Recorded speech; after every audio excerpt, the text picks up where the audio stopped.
Pues muy buenas tardes. Les damos la bienvenida otra vez a un episodio más de Hablemos Podcast, Conversaciones de Éxito. El día de hoy tenemos el gusto de presentarles al maestro Diego Perescano. El maestro Diego Perescano tiene dos maestrías, una maestría en evaluación y una maestría en Derecho Corporativo.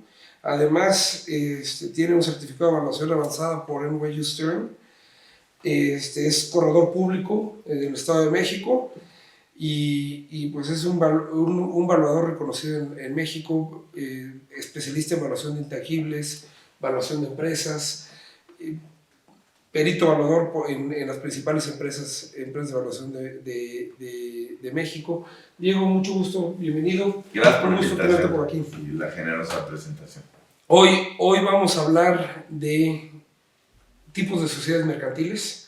Específicamente aquí Diego es el experto. Sociedad anónima promotora de inversión, sociedad anónima promotora de inversión bursátil.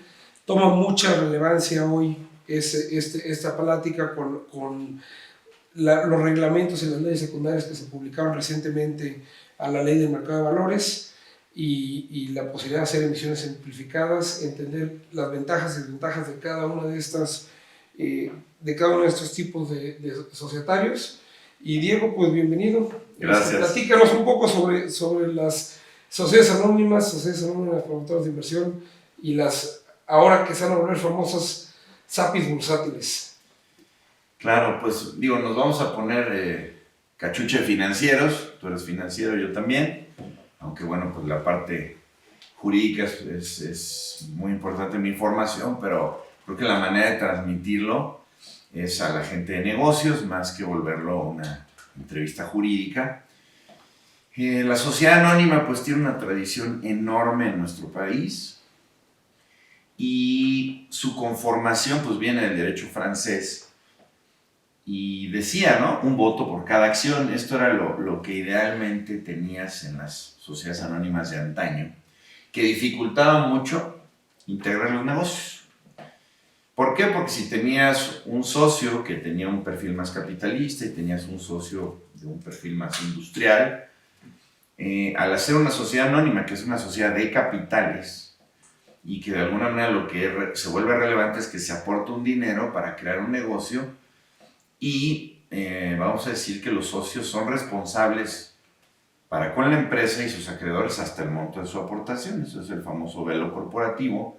Y si tú querías enterarte quién está detrás de esa acción, pues tenías que ir a registro público y pedir información de quién es el dueño de esas acciones. Por eso se habla de sociedad anónima, ¿no? Porque al final de cuentas tú te enteras que hay dinero, que es una sociedad mercantil, pero de inicio no sabes con quién estás tratando y tampoco tendría que ser tan relevante porque es una sociedad capitalista. Y bueno, ¿qué problema práctico tenía esta sociedad? Que tenía una rigidez muy importante. Entonces, una reforma a la ley del mercado de valores que nos dio esta flexibilidad para crear SAPIs, las sociedades anónimas promotoras de inversión.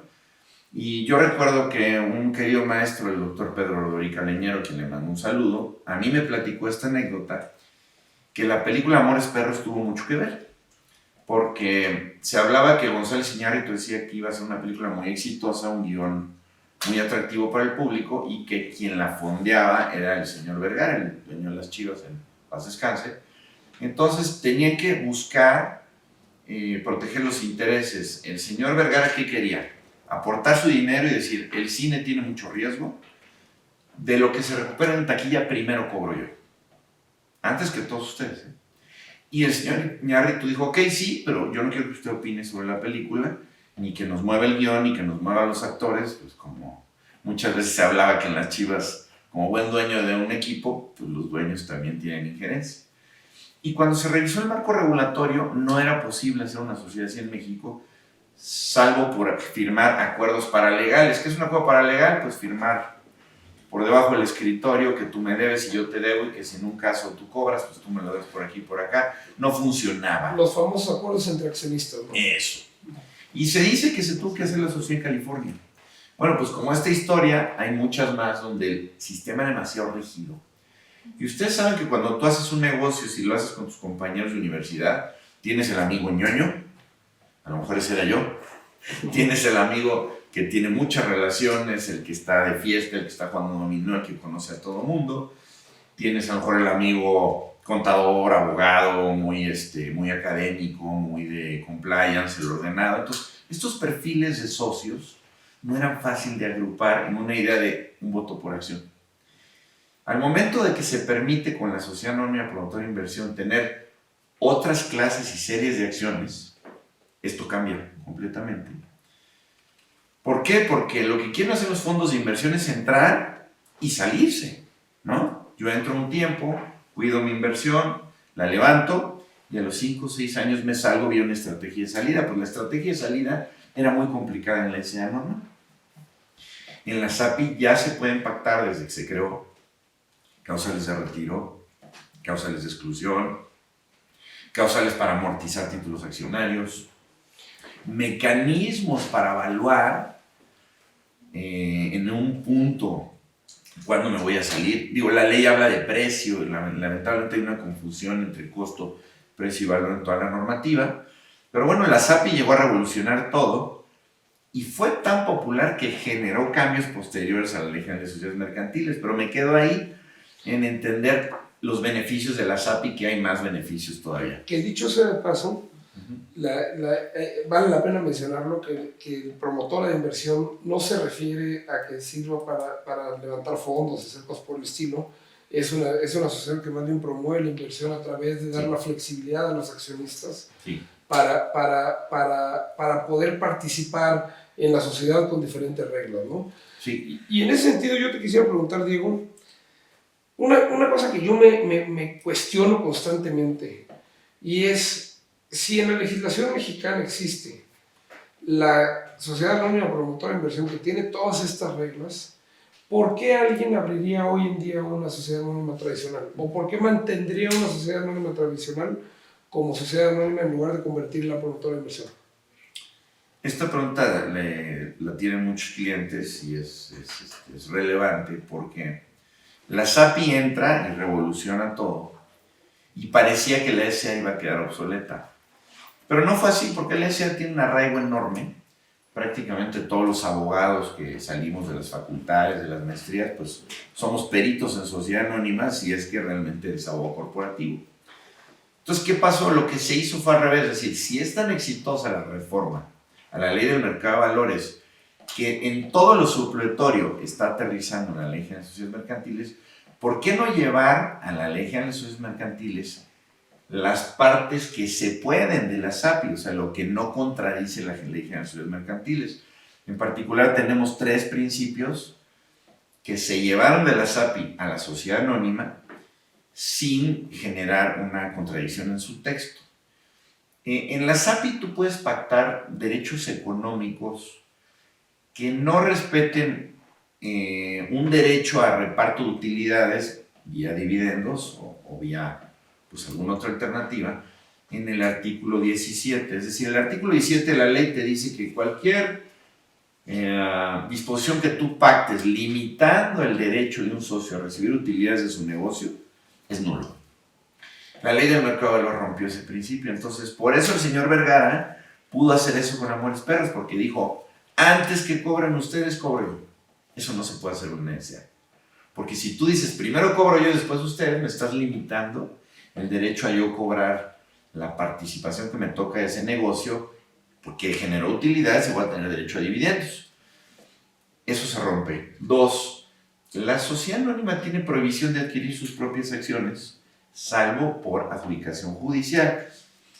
Cosa que en la SAPI no. En la SAPI se permite la recompra, que es tremendamente útil, tú como financiero lo sabes, porque la recompra te permite ofrecerle un retorno a los accionistas, dándoles un rendimiento al momento que se salgan. Tú dices, bueno, tú te quedas, entras, y si en 5 años te quieres salir, te ofrezco una TIR del 18% anual acumulada, y yo que creo en mi negocio estoy dispuesto a adquirir los propios títulos que yo te vendí, ofreciéndote este rendimiento. Eso no se podía hacer en la SCA. Bueno, se podía, pero con muchos, había que firmar pagarés y cosas que no se veían transparentes. Y por último, la sociedad anónima bursátil, la promotora de inversión, te obliga a hacer consejo de administración, cosa que en la sociedad anónima no tienes esa obligación, es optativo. Y es muy cómodo tener un administrador único para empresas pequeñas y medianas, cosa que ya tener un consejo de administración, aunque sea de papel, pues sí, en teoría tendrías que sesionar, tomar decisiones, hacer acuerdos. Entonces, yo creo que por eso la SA no ha desaparecido, porque el administrador único sigue siendo una necesidad. Si la SAPI permitiera administrador único, ahí sí te diría que estaremos teniendo otra plática. Y bueno, también es cierto que la sociedad anónima pues tiene una regulación más detallada que al decir, oye, me voy a la ley del mercado de valores, pero es supletoria a la ley general de sociedades mercantiles, no se entendía si la SAPI es una modalidad o una nueva figura societaria. La ley dice que es una modalidad y quienes somos, vamos a decir, fanáticos de esta corriente de interpretación que la ley es la que manda, es una modalidad, pero encontré hace tiempo un trabajo del maestro Vizoso del Valle, que la conclusión de su trabajo, es un libro chiquito pero muy válido, que compara las dos, decía la SAPI es una nueva figura societaria. Y yo así la interpreto, fíjense. Yo sí pienso que pese a que la ley dice que es una modalidad, tuvo cambios tan de fondo que para mí es un nuevo bicho. Y ahora con lo que acaba de pasar hace 2 días, pues todavía un bicho más relevante, porque para ser SAPI tenías que ser SAPI primero. Claro. Antes de pasar a la SAPI, me gustaría preguntarte, mencionaste 2 temas muy importantes, recompra de acciones, Sí. que eso para tema de evaluación de las empresas es muy importante, segundo, Sí. administrador único, Sí. que también, si bien entiendo que como directivo, como persona que es el dueño de un negocio, ser el administrador único del negocio puede simplificar la administración de un negocio de nacimiento. Tú como sabes, aquí en TV Sourcing marcamos a las empresas en 5 diferentes etapas de crecimiento. Nacimiento, crecimiento, consolidación, alta calidad y spin-off. Y claramente, para ir pasando de cada una de estas etapas de crecimiento de la empresa, de maduración de la empresa, se va requiriendo diferentes temas de gobernanza también. Sí. Ahora, estos dos instrumentos que mencionas, creo que vale la pena que profundicemos un poco en ellos, porque además creo que pueden tener un impacto muy importante en la evaluación de la empresa. Al final del camino, siempre hay una discusión entre financieros de si recompra de acciones y dividendos son equivalentes, y reparto de dividendos son equivalentes. Muchos piensan que sí, muchos piensan que no, así como lo que decías tú hace rato de la sociedad anónima, la sociedad anónima promotora de inversión, si son modalidades o tipos diferentes societarios. Finalmente son formas de repartir dinero hacia los accionistas, que al final los accionistas, pues por lo general lo que quieren es saber que tienen su dinero de regreso en algún tiempo, con un valor agregado, o sea, un rendimiento y con un cierto riesgo.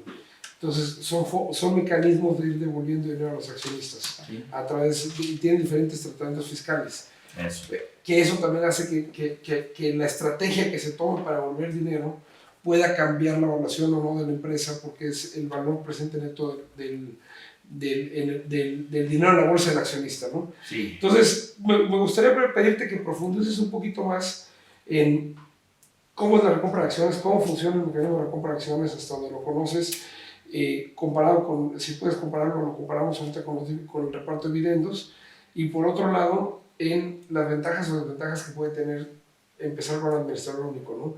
Y aquí yo quisiera hacer un ejercicio mental. Pero si tengo un negocio que vende 50,000 pesos al mes, a lo mejor el administrador único no es tema, pero si tengo un negocio que vende 50 millones o 500 millones de pesos al mes, de repente ya me empiezan a cuestionar que es administrador único, ¿no? ¿Cómo ves tú estos 2 caminos, esos 2 temas? Sí, bueno, primero el administrador único. Hay quienes les gusta diversificar las responsabilidades de la administración en un consejo, porque el administrador único sí tiene responsabilidad para con los accionistas y contra, vamos a decir, temas de impuestos. El SAT tiene muy claro quién es el administrador único de un negocio y generalmente ante cualquier tipo de evasión o de defraudación, pues el administrador único es el que está en la lupa. Es lo que a veces a muchos clientes no les acomoda ser el administrador porque dicen, bueno, pues yo voy a hacer la cara ante un posible problema con un sindicato, con el fisco o con cualquier otro acreedor.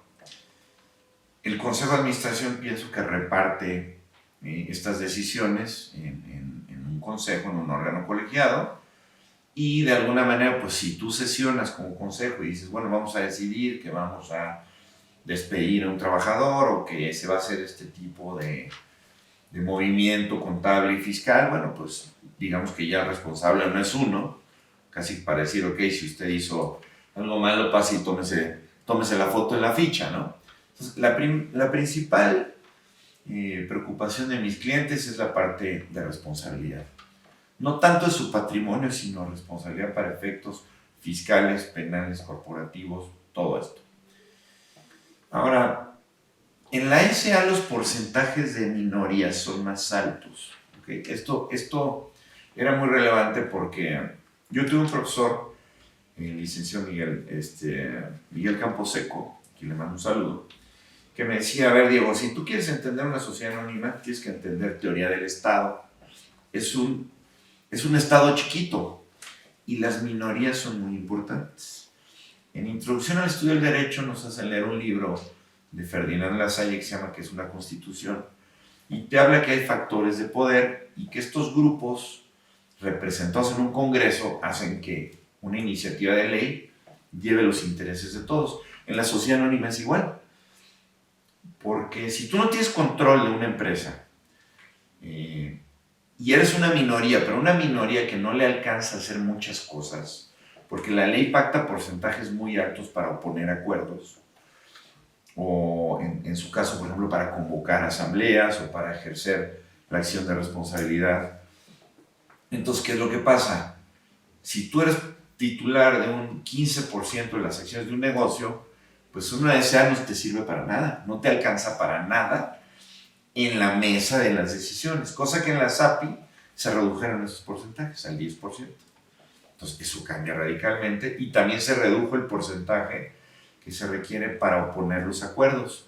Entonces ya en una SAPI, si tú tienes el 20% de las acciones, tienes derecho a 2 consejeros, y si la SAPI optó por tener comisarios, también te alcanza para poner 2 comisarios, cosa que la SAPI también puede optar por el régimen de vigilancia de las sociedades anónimas bursátiles, que es mucho más complicado porque implica consejeros independientes, el director general está ahí. Yo no he visto una sola SAPI que opte por el régimen de vigilancia de las sociedades anónimas bursátiles, simplemente si hay comisario o varios comisarios, eso también se puede hacer en SA. Entonces, ¿qué recomiendo yo? Bueno, pues, si es un negocio pequeño, apenas está empezando, quieres tener flexibilidad, pues el administrador único yo creo que funciona. En cuanto tu operación se vuelve más sofisticada, generar un consejo de administración creo que es necesario y poner las bases de lo que va a ser tu gobierno corporativo si vas a querer dar el brinco a ser una sociedad que participe en el mercado de valores. Entonces es un tema totalmente de responsabilidad. Ahora, me preguntas de la recompra, ahorita dentro de eso, no sé si tienes alguna duda de administrador único, de consejeros y de minorías. Fuiste muy claro que ya hablaremos un poco más del gobierno corporativo cuando entremos a la sociedad anónima promotora de inversión bursátil. Sí. Pero eso lo vemos un poquito más adelante, que finalmente no deja de ser una cosa que es muy importante hoy en día en México con las nuevas leyes que hay en el mercado, ¿no? Sí. Ahora, la recompra. Vamos a decir, como si me pongo un cachucho abogado, la recompra siempre me pareció extraña. ¿Por qué? Porque uno, te comentaba que las SAs tienen prohibición de adquirir sus propios títulos, salvo por adjudicación judicial. Y también en el derecho civil está siempre prohibida los pactos de retroventa, que es yo te vendo y me obligo a comprarte.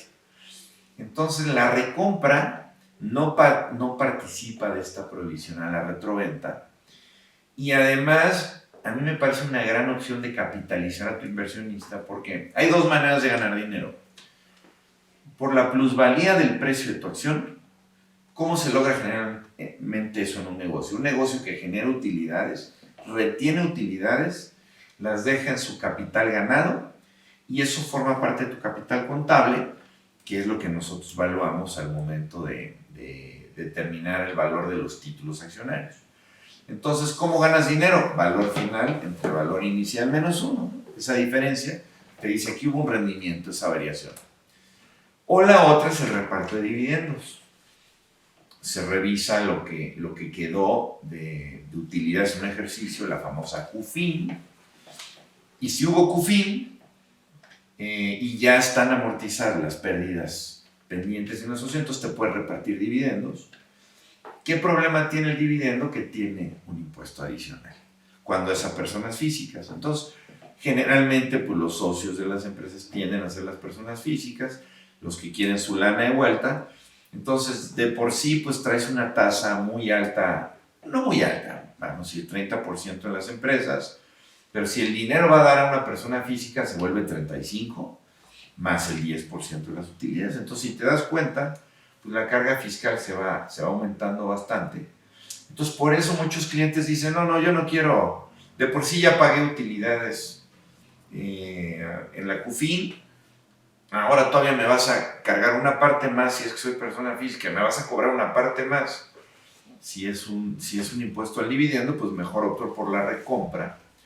Y creo que la recompra también ha servido como una manera de invitar a los propios dueños a responsabilizarse en su negocio funcione, porque cuando hay capital de riesgo y entra lana a tu negocio, a lo mejor dirías, bueno, pues ya tengo fondeo, no me tengo que preocupar de las nóminas, ya tengo capital de trabajo, pero tú te tienes que comprometer a generar valor.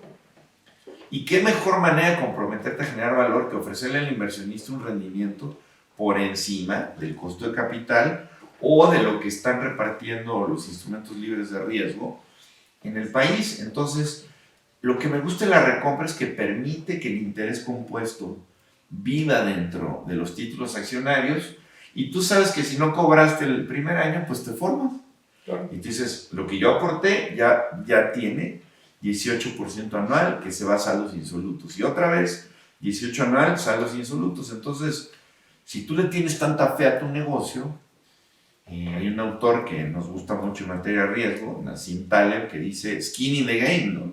Qué mejor manera de decir, yo quiero que inviertas conmigo y estoy tan seguro que soy negocio que en 3 años yo te recompro tu parte dándote tu rendimiento si es que no te puedo repartir dividendos o por alguna razón no combino repartir dividendos, porque tú sabes que la manera de crecer, al menos desde la óptica de McKinsey y del profesor Damodaran y de todos estos catedráticos de la evaluación, es que la rentabilidad tiene que verse afectada, o sea, se multiplica por la tasa de reinversión y eso se traduce en crecimiento, que es dinero llama dinero. Si yo generé dinero, retengo utilidades y ese dinero acaba en mi capital de trabajo o en mis activos, pues yo con eso voy a ser más productivo. Es un crecimiento muy orgánico, aunque yo confieso que yo no calculo la tasa de crecimiento así en los negocios, porque retengas utilidades y reinviertas necesariamente generas valor, pero sí es un gran indicador de que si eres rentable y reinviertes, eres una empresa que tiene, vamos a decir, predisposición a generar un crecimiento orgánico. Aquí en México normalmente se comentaba que empresas pobres, empresarios ricos, ¿no? Porque tradicionalmente las empresas solían repartir todo el dinero a los empresarios y sufrir. Cambiaron los temas impositivos y ahora las empresas son ricos, los empresarios no necesariamente. Y justamente, si seguimos la teoría lógica, la teoría financiera lógica,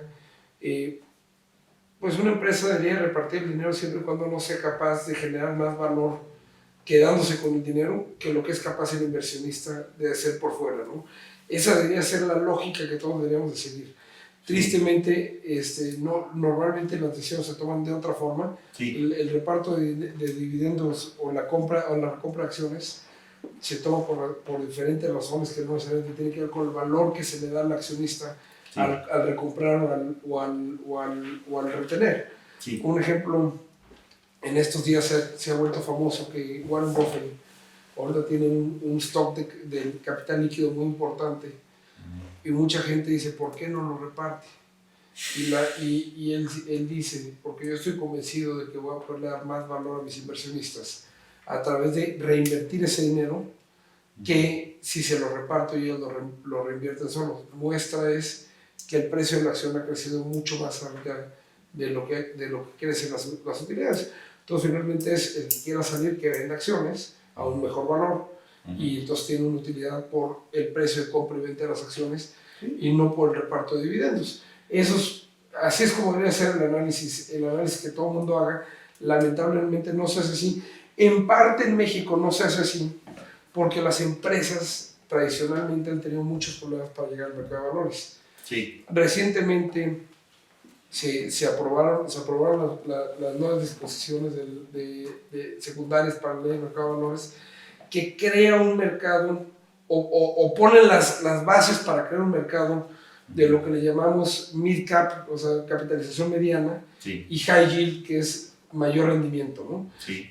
Antes en México, para poder participar en los mercados, se requería, alguna vez alguien me dijo que para poder listar una empresa en bolsa, necesitabas pensar en un float, o sea, en acciones que estuvieran en venta en manos de los inversionistas de al menos $300 millones. Hoy en día eso cambia, de hecho, la legislación no menciona mínimos para las simplificadas. Yo estoy convencido de que esta es una legislación que va a cambiar el futuro económico de México. Sí. Entiendo por lo que hemos platicado que tú piensas igual. ¿Por qué no nos platicas un poco sobre esto y sobre el juego de la SAPIB en esta nueva ley? Para los 120 y cacho de millones de habitantes que tenemos en México, creo que somos 127, es increíble que tengamos un mercado de valores tan chico, o sea, no hace ningún sentido. Cuando el vecino del norte tiene 22,000, 23,000 empresas públicas y lo que sigue creando, aquí tenemos, yo creo que ni 140, ¿no? Creo que el último dato eran 135, 136, pues es un dato vergonzoso. ¿Qué te está diciendo? Pues que los empresarios mexicanos no se fondean del mercado. ¿Por qué? Uno es un tema de cultura, otro es un tema, vamos a decir, de arraigo, y el otro es un tema claramente de que ser público te pone en los ojos de mucha gente, ¿no? O sea, tienes que ser más transparente, tienes que reportar, y el reporteo ha sido incómodo en este país desde hace mucho tiempo porque muchas de estas empresas gigantescas son empresas familiares que quieren seguir tomando las decisiones en grupos. Lo que me da gusto de la nueva reforma es que sí mantiene de manera muy, muy clara el auditar estados financieros. Si la información financiera no es confiable, pues ni tú ni yo podemos hacer nuestro trabajo, ¿no? Ahora, este comentario que haces del oráculo de Omaha, ¿no? De Warren Buffett, que es uno de los héroes de muchos cazabolseros y financieros, yo creo que es más bien una respuesta de costo-oportunidad. El señor Buffett tiene muy claro que a un inversionista le tienes que dar rendimiento por su dinero y si no, pues se lleva su dinero a otro lado. Hay una competencia por el ahorro mundial y lo bonito es esto, si no te lo puedo dar vía dividendos, te lo doy vía la plusvalía en el precio de tu acción. Por eso, cuando medimos los rendimientos de mercado, hay que acostumbrarse a hacerlo viendo cómo los índices accionarios se han plusvalizado y viendo los rendimientos que ese índice ha dado, o sea, el yield, el dividend yield que tienen los índices o los subyacentes, forma parte del valor de todo, vamos a decir, de toda la bolsa como subyacente. En evaluación la gente me calcula el rendimiento de la bolsa con IPC y le digo, no, el IPC solo tiene la plusvalía de las acciones, pero esas acciones también algunas reparten dividendo y tienes que ver el rendimiento unido, por eso hay un índice que se llama el IRT, el índice de rendimiento total, que ya conforma los dos, que es una medida mucho más confiable para ver cuánto está dando la bolsa históricamente. Entonces, a mí la recompra me gusta mucho, me parece muy sofisticada, muy útil, sí redactarla hasta la chuda, porque hay que pactarlo muy bien, no deja de ser interés compuesto, no deja de ser, pues sí, una recompra y bajo la óptica tradicional del derecho, pues pareciera una retroventa, no lo es, un pacto de retroventa, Y también, pues hay muchos que desde que la ven dicen, no, pero es que tú no puedes comprar tus propias acciones. No, claro que sí. Inclusive la recompra te permite también tener acciones emitidas no suscritas, que es muy cómodo, porque tú como empresa buscas fondeo, emites, y ya nada más te vas a dedicar a buscar quién lo va a suscribir y dejas esa lana en tesorería, cosa que en la sociedad anónima hay muy pocas causales donde el dinero se queda en tesorería. Ejemplo, las aportaciones en especie, en la Ley General de Sociedades Mercantiles, en la SA tradicional. Si tú le aportas a tu empresa un tractocamión, se va a tomar el precio que se acuerde. Muchos toman valor factura, otros mandan valuar, que es lo ideal, ¿verdad? De eso vivimos. Y la sociedad retiene esos títulos accionarios 2 años, protegiendo los intereses de los accionistas, diciendo, yo no sé si ese camión realmente vale los 2 millones que te pagué por él, en 2 años hay que revaluar, y si hay una diferencia mayor del 5%, o pagas la diferencia, o tienes que hacer una reducción de capital. Entonces, la recompra hay que estudiarla con una óptica diferente, hay que quitarse la cachucha de abogado corporativo y hay que volverse abogado financiero para entender que es muy, muy útil ofrecerle a alguien un rendimiento en lo que se sale y no tener que esperarte 6 años o 5 años o 7 para decir, bueno, yo entré a 20 y 10 años después valgo 100, pero pues ese paso del tiempo genera mucho nerviosismo en las estrategias de salida, y yo soy de la idea que 5 o 6 años, una estrategia de salida no debería durar más. 6, 7, va a depender de a qué múltiplo compraron las empresas. Si la compraste a 10 veces EBITDA, pues probablemente te tengas que esperar 10, 11 o 12 años para recuperar. Pero bueno, he visto, por ejemplo, la Universidad de Harvard tiene toda una nueva corriente como hacer estas compras apalancadas, diciéndote, yo te compro a 5 o a 6 veces no más. Y lo que vamos a ver es si esta compra a 5 años aguanta un financiamiento. Entonces ya la pregunta ya no es cuánto vales, sino cuántas son las brechas de liquidez que te alcanzan para amortizar el crédito que te va a dar un banquero de inversión. Pues todo esto ya es parte del nuevo sistema, porque el problema para listarse, tú sabes que tenías que contratar un despacho top 5 y obviamente implementar todo tu gobierno corporativo, que no es sencillo, auditar tus estados financieros y generar muchos cambios a nivel gobernanza, que decías, que para muchos empresarios no es cómodo. Por eso has visto que empresas se listan y luego se deslistan. Yo no entendía cómo, por ejemplo, una empresa como Lala, que tiene una marca tan poderosa y un producto, decidió entrar y después salir. Digo, hay toda una historia en ese subyacente que pueden estudiar, pero ahorita, fuera de estar en la época donde estábamos listando, nos metimos una racha de deslistar empresas, que es una tristeza. Es un contrasentido, ¿no? Con esto cambia totalmente, porque mira, tú auditas tus estados financieros y ahora caes con una casa de bolsa, y si leen la nueva reforma, la casa de bolsa es la que se va a encargar, ¿no? O sea, como intermediario colocador, de hacer mucho de esta revisión, y eventualmente te vas a topar en la CNBV, pero no de inicio, sino, vamos a decir que se le da más confianza a las casas de bolsa para ayudar a que más empresas lleguen a este punto que era hipotético, era teórico, la SAPIP. ¿Qué era la SAPIP? Es decir, si eres una SAPI y optas por el régimen de administración y vigilancia de una sociedad anónima, bursátil, entras en un régimen intermedio, y ese régimen, ¿qué te permite? Poder tener acceso a una oferta privada de valores. ¿Quiénes están detrás de una oferta privada de valores? Inversionistas institucionales y calificados. Y el otro día te escuché decir que son las tesorerías más poderosas del mundo. ¿Quién tiene más dinero que las Afores y que las aseguradoras?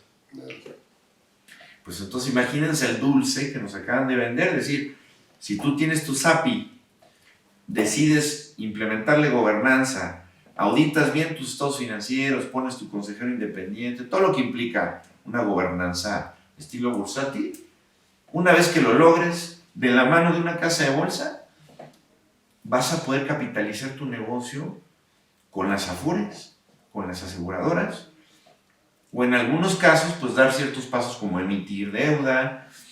Entonces yo no veo cómo esta reforma complique las cosas, viene a ayudar. Solo he tenido un comentario en contra de esta reforma, que es de un par de colegas, abogados financieros, que dicen, ¿sabes qué? Lo único agridulce de esta reforma es que los abogados quedamos un poco fuera, porque antes era un gran negocio para las firmas legales hacer todos los documentos para hacer público, ¿no? O para hacer un listado, y ahora realmente recae más en la casa de bolsa. Y simplificaron muchísimo el proceso.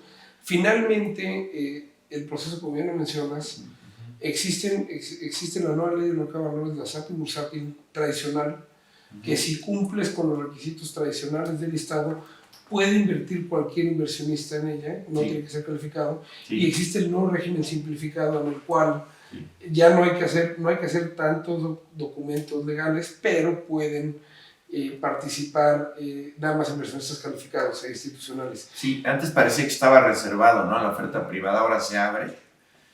Pero algo que quiero que entiendan, antes de este cambio la SAPIB era transitoria, no podías dormir como SAPIB toda la vida, en algún punto ibas a tener que ser SAP. 10 años, ¿no? Había 10 años de transición, hoy y en ahora día es permanente. Chamacos, emprendedores, ya pueden ser SAPIB toda la vida. Es más, yo lo confieso, digo, mi firma de consultoría, que no somos muy grandes, pero decimos somos pequeños pero picosos.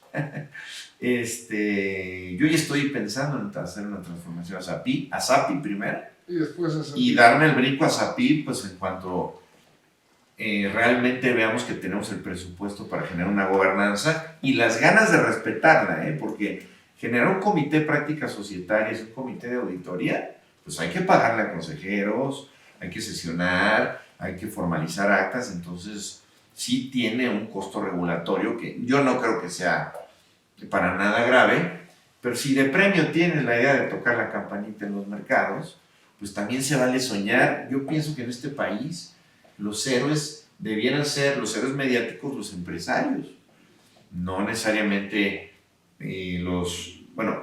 se habla mucho de la vida de los futbolistas, se habla mucho de la vida de los artistas, se habla mucho de la vida de los políticos, pero en México somos grandes ignorantes de la biografía de los Zambrano, de la biografía de los Azcárraga, de los Salinas Pliego, de todas estas familias que están metidas en empresas, vamos a decir, de alto reconocimiento, pero que no es aspiracional. Yo nunca he tenido un alumno que me diga, maestro, yo estoy en este MBA porque quiero tener una empresa pública de cemento como los Zambrano, porque a mí me gustaría tener esta identidad y qué orgullo que mi empresa esté en el índice de mi país. Nunca lo he visto, ¿eh? Sí, y no solamente es el orgullo de que esté la empresa en los mercados, también es el convertir el valor, las acciones, convertirlo en títulos financieros, que tiene todo otro segmento muy importante.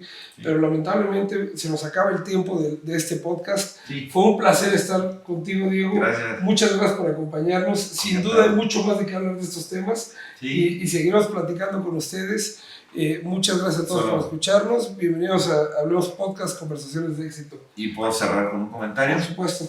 La SA puede funcionar muy parecida a una SAPI por unas reformas que se hicieron al 91 de la ley, donde puedes pactar series accionarias, causales, exclusión.